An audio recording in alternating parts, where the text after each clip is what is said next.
Mata upu se fulufa, o le tau o tupu matala ia meki sa teko. O ona po a marafilo le tupo se nara, o arioka le tupo alasara, o kitala oma le tupo e lama, mati talu le tupo nuhu. Nalatou si antu ai le taua ia pira le tupo sotoma, ma piresa le tupo komoru, ma se napo le tupo atama, ma se mepo le tupo se poima, a toama le tupo pala, o so ara lea.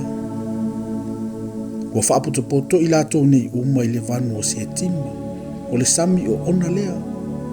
E se fulu ma le lua o tausanga sa nofo polonga ai i latou ia ki talaoma, ua o i le tausanga se fulu ma le tolu, ona latou fou ai lea. O lea tausanga fo i e se fulu ma le wha ua o mai ai ki talaoma, ma tupu sa au whaatasi maia, ma latou whawhasi tangata o Sara wha i Aserota Karenaima, ma tangata su mai hambo, ma tangata e mema i save kiwi a taima, ma sahori i lo lantou maunga o se iwa, e o atu e le parana, e lata le i le vao. Ua latou toe fo i mai, ua oi ene misipata o ka tesa lea, ma latou fafasi le no umo sa amalika, ato fo i masa amori, sa no fo i haseso ta mara. Ua atu fo i le tupo sotoma, ma le tupo komoro, ma le tupo antama, ma le tupo sepoima, ma le tupo pala, o so ara lea, ma latou taua i le taua ma i lantou i le vanu o se tima, o i lantou, o ki tala o ma le tupo e lama, ma ti talu le tupo nuhu, ma a marafilo le tupo se nara, ma arioka le tupo alasara, o tupu na e toa faa, ma ia tupu e toa lima.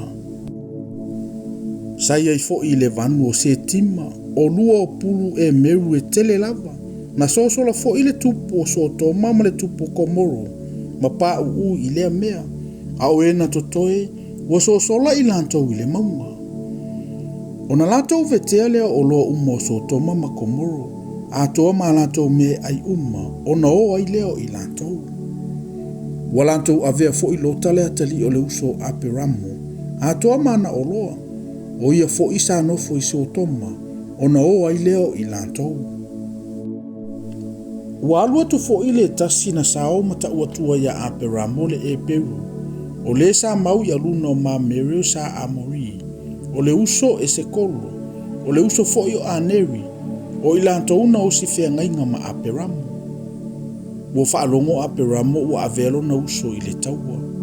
O na sauniele e ieo na tangata wa o oina, e na whananau ilo na ainga, e toa tolu se lau ma le toa se fulu ma le toa valu, ma ua tuliloa i ante i lantou e o itanu.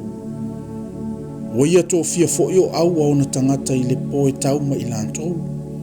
Ua fafasi fo i ante i lantou, ma tuli muli au i ante i lantou ua o i hopa, e le tuta wanga vale leo tamaseko. Ua toe maua mai fo i e ia o le uloa umalava, ua ia toe maua mai fo i lota lo na uso, mana o loa, o fafine fo i, a toa malenuku. Ua alua tu fo i le tupo soto mai whaafeta ia i ante ia i le vanu o savee, e ta ua fo i leo le vanu o le tupo. Ina ua toe fo i mai le taua maki talaoma, ma tupu sa au whaatasi maia. Au meki sa teko le tupo sa lema, ua avane ia a reto ma waina. O le faitaulanga fo i o ia le atua siri ese. Ua ia wha manuia fo i a te ia, ua whape atu.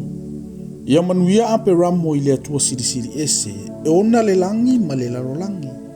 A whaafeta ia fo i le atua siri ese, o le na tu ina mai o fili o lima. Ua fo ia tu fo i ape ramo i ante ia o me se fulua i o me uma. Ua fai mai fo i le tupo so toma ia ape ramo. Tu mai ia i ante a o tangata, ai ave ma oele o loa. A ua tali antu ape ramo i le tupo so toma. Ua si ila o lima ia Yehova, le atua siri ese, e ona le langi ma le lalolangi. O te le ave lava sina manoa, po sina no se e vai.